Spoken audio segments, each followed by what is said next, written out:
in late March and the first weekend in April, America pays attention to college basketball.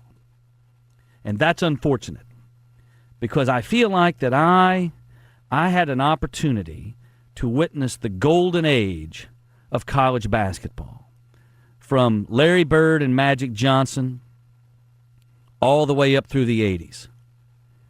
Watching Michael Jordan hit a shot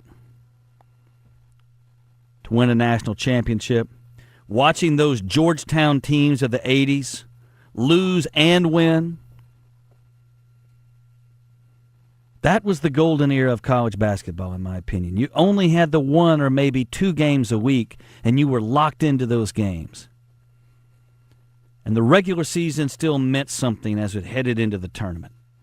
And with the success and the development of March Madness, and no one can argue what a spectacular success that it is, and with the ability of the NBA now to, in the old days, the high school graduates and the AAU programs becoming so good, and really good AAU instruction. You look here in Arkansas, Ron Crawford, a great example of that. Taking player year-round basketball, and they become, their skill level as an 18-year-old now is good enough to jump straight into the professional leagues. But we do a one-and-done thing now, so they got to go to college for 1 year, but they're really just there as an audition to hone their skill, to see if they can't become a lottery pick. All those things have gone a long way in helping to not completely destroy, but so fundamentally alter the game of collegiate men's basketball that it's almost unrecognizable to what it was 25 years ago, 30 years ago. Where guys would redshirt. Can you imagine a good player redshirting on a collegiate basketball team now? Oh, my gosh. There's no way that happens. So, offense suffers. There are no teams left anymore.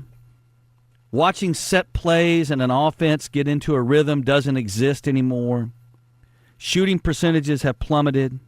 We regularly see now collegiate basketball teams scoring 35 and 40 points in an entire game. So much of it is about trying to get to the front of the rim and make a highlight. The death of the 17-foot jump shot. Not quite long enough to be a three, but 17 feet away from the basket that seemingly no one can strike with any kind of consistency. Moving without the ball. All of those traits. That's why you see these mid-major schools like Butler and Gonzaga make runs, because their guys do stay all 4 years.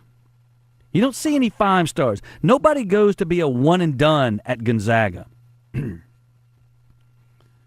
They play for all 4 years, and they get a chance to develop as a team. And teams take the floor. A guy knows I'm a point guard, or I'm a rebounding forward. I'm a big man in the hackmaster off the bench. Thank you, Rick Roby.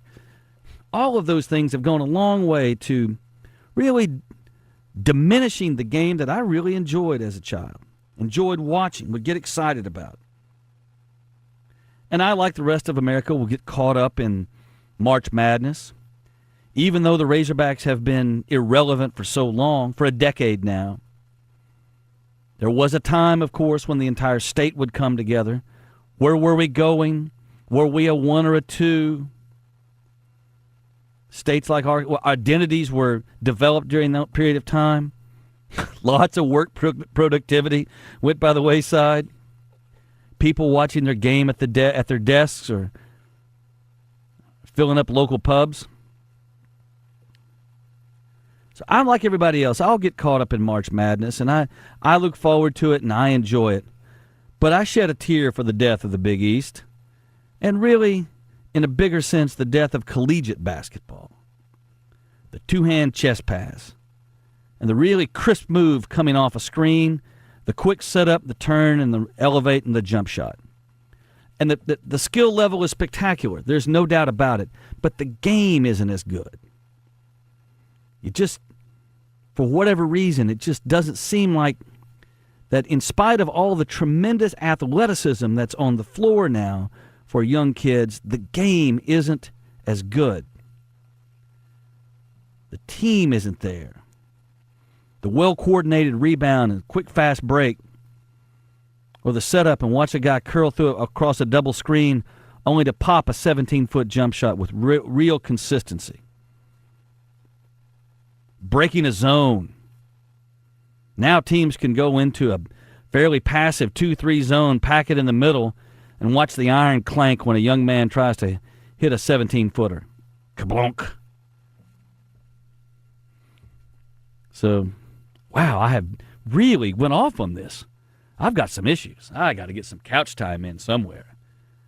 Speaking for 10 minutes about the state of college basketball today. What happened to me over here, Jamie? Where did that come from? I think I'm grappling with some larger issues here. This is how it manifests itself. Oh, I've got issues. Have what? Oh, yeah, it's in the system. Should be. All right, we'll keep our fingers crossed.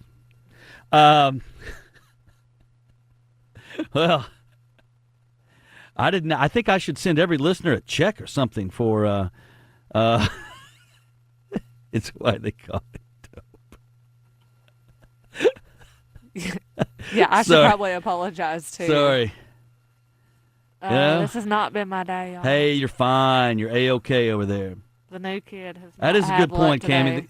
The game. You're right. Here's the thing. That's a great point. I love stats. Cammie's got a great point there. The collegiate basketball game used to be played predominantly below the rim. In other words, you set yourself. You took a good shot. It was there. The 17-foot jump shot. And now it's all played above the rim. Now it's played with players trying to penetrate to get to the front of the rim. And you got a handful of one-and-dones, and then you got, unfortunately, thousands of kids that think they should be one-and-done. So I long for the days of a really great college basketball team. That's what because like I said, to see a kid curl around a double screen and pop that 17-foot jump shot. To watch a strong rebound, a head fake, and go up strong to the – and look, I love it, man. I love to see a kid break away and get the slam. I love that. But I like to see good basketball. I like to know when you see those old Razorback teams that at the 7.5 to 5 minute mark would really start to pull away, and you knew the other team was just fatigued. And suddenly, here's Al Dillard with a nice 20-footer. Here's Scotty. Scotty's pulling up and nailing that 17-foot jump shot. What did he shoot over Grant Hill? 17-foot jump shot to win the national championship. Oh. So, and yes, again, I do. Maybe I've got something else going on in my life that I needed to. College basketball just represented something else. Unsolicited psychological advice now coming through, one after the other over here. But the Big East is dead as a conference. I got to see the heyday, the golden age of college basketball.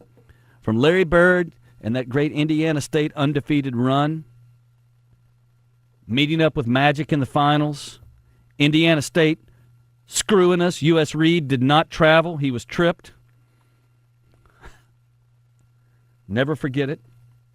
Screaming at the television set, crying as a small child to my dad that Larry Bird would never make it in the NBA. He was horrible. He'll be a failure. It's a good thing I wasn't a scout for the Celtics then. But from that point through the 80s, up to really from that moment, from watching that great run and that NCAA tournament in '79 to Christian Laettner catching the ball, turning and elevating at the top of the key, that was the golden era. Those were the goalposts of great college basketball. And unfortunately, that is gone for all the reasons that we've discussed and many more. So I sound like the angry old man screaming at the kids to get out of his yard. What are you doing around here? This neighborhood's going to hell. When I moved in here 40 years ago. That's what I sound like. just a different game, and maybe I'm out of touch with it.